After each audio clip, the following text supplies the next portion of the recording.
नमस्कार, मैं Amrendra Tiwari all time public India पर आप सभी का स्वागत करता हूं। दोस्तों, ये फुल्ली इंफॉर्मेशन वीडियो है क्योंकि बहुत सारे मरीज जब होम आइसोलेशन में जा रहे हैं तो एक तो उनके अंदर नेगेटिविटी चल रहा है कि होम आइसोलेशन में आ गए हैं, अब आगे क्या होगा। वायरस, हालांकि बंगाल से जुड़ा हुआ अपडेट था कि तीसरी लहर की चेतावनी तो वैसे हर जगह दी जा रही थी, लेकिन वहां पे तीसरे वेरिएंट की बारे में बातें कही गई थी कि तीसरा वेरिएंट जो है वो बंगाल में मिला है। हालांकि प्राकृतिक कारणों से भी वायरस जो है म्यूटेंट अपना बदलता है और जीनोम सीक्वेंसिंग करने के बाद फिलहाल बंगाल से तीसरा वेरिएंट जो है वो गायब हो चुका है। उम्मीद करते हैं कि किसी भी राज्य पर तीसरे वेरिएंट का असर जो है ज्यादा न देखने को मिले। अब आते हैं दोस्तों कि आपको कब एक मरीज, मान लीजिए कि किसी को कोरोना हो गया, तो शुरुआती तौर पे तो एंटीजन रैपिड टेस्ट किट के माध्यम से जांच की जा रही है और उसकी आरटीपीसीआर जारी है।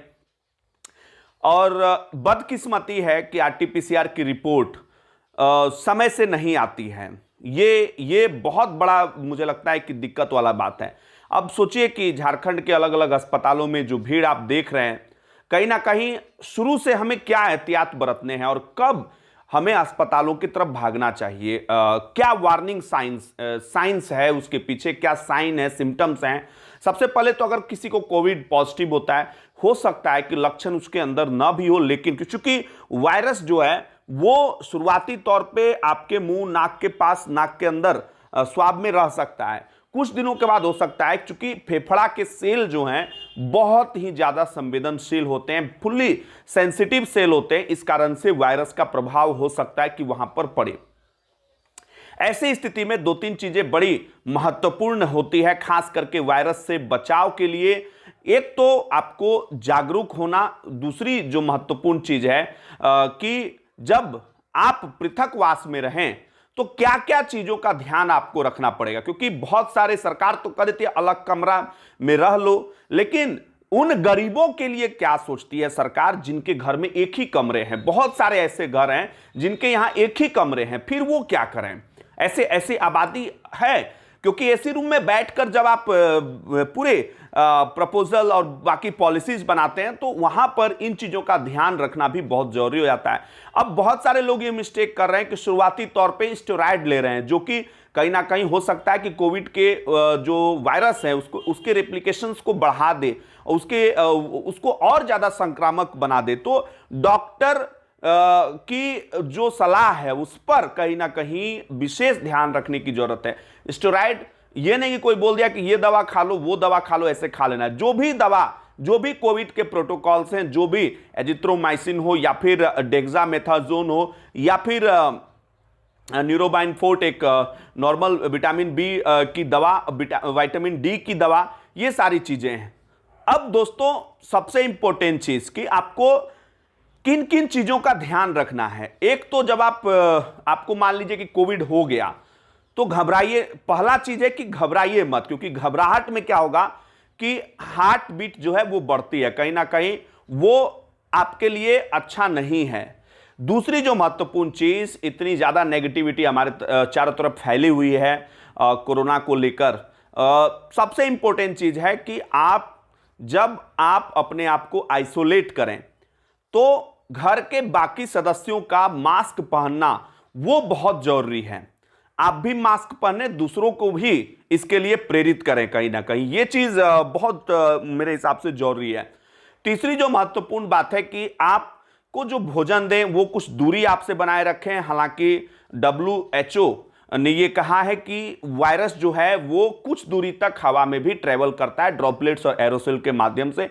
तो ये चूंकि एक लेसेंट नाम की पत्रिका है, बहुत ही प्रतिष्ठित पत्रिका, उसके तमाम रिसर्च आए, उसमें जो है इस बात के पुख्ता सबूत जो हैं वो मिले हैं कि वायरस हवा में भी कुछ दूर ट्रेवलिंग कर रहा है। अब दोस्तों, आपको अपने खान पान पर ध्यान देना है। इम्यूनिटी आपकी जो है, अगर आप वायरस के चपेट में आ रहे हैं तो हो सकता है कि आपकी इम्यूनिटी थोड़ी कमजोर हो, तो आपको खान पान पर विशेष ध्यान देना है और पानी खूब ज्यादा पीना है।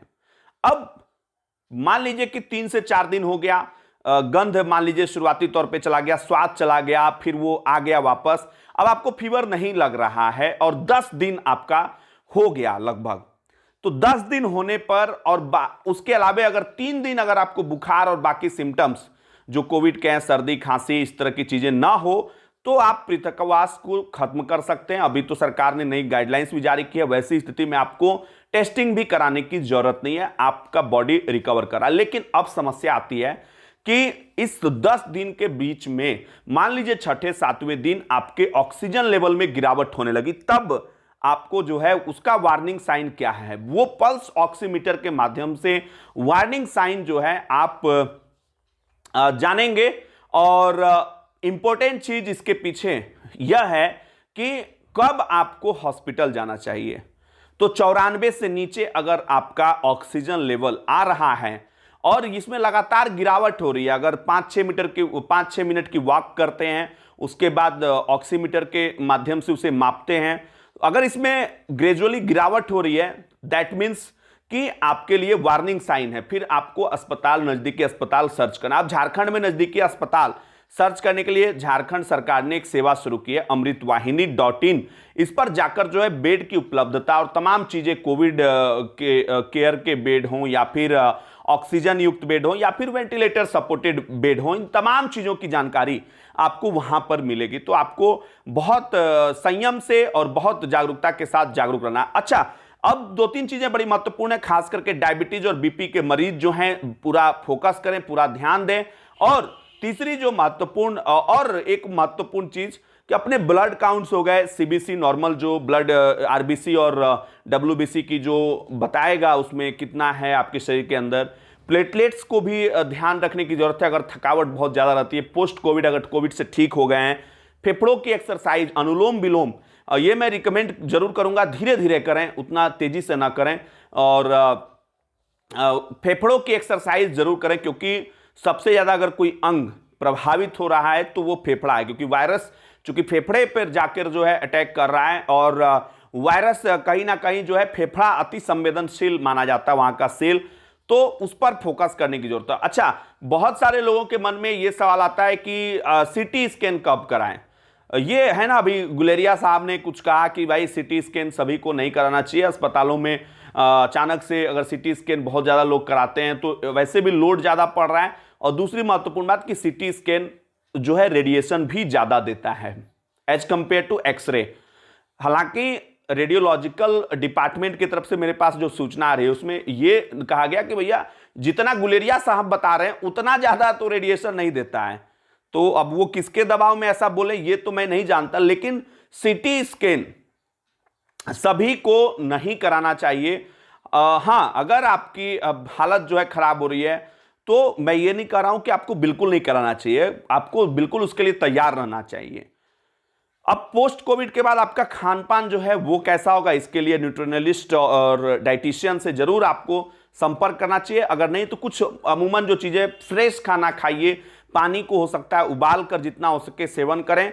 और विटामिन सी युक्त जो पदार्थ हैं, खास करके एक सिंपल मैं अपने तमाम दर्शकों को सुझाव देना चाहूंगा, एक नींबू तो जरूर आपके आसपास मौजूद है सिंपल फॉर्म में, तो उसको आप पी सकते हैं। गिलोय का भी सेवन करने के लिए लोग कर रहे हैं, तो गिलोय का सेवन करने से पहले आप डॉक्टर से जरूर, आयुर्वेद के कोई डॉक्टर से उनका डोज जरूर निर्धारित करवा लें, क्योंकि अत्यधिक मात्रा में गिलोय का सेवन भी आपको हार्मफुल कर सकता है। तो ये कुछ महत्वपूर्ण जानकारी थी। और एक जानकारी आपको दे दूं कि हवा में भी WHO का कहना है कि भाई एरोसेल और ड्रॉपलेट्स के माध्यम से वायरस जो है वो ट्रेवल कर सकता है, खास करके वैसे जगह पे जो पूरी तरीके से पैक्ड है, जहां पे वेंटिलेशन की व्यवस्था अच्छी नहीं है। तो प्लीज सजग रहिए, स्वस्थ रहिए, घर में रहिए, ज्यादातर कोशिश कीजिए। फिलहाल के लिए इतना ही, लेते हैं आपसे इजाजत। मैं उम्मीद करता हूं कि इंफॉर्मेशनल वीडियो आपको काफी पसंद आई होगी। फिर मिलेंगे नए अपडेट के साथ, तब तक के लिए नमस्कार, जय हिंद, जय भारत, जोहार झारखंड, जय झारखंड।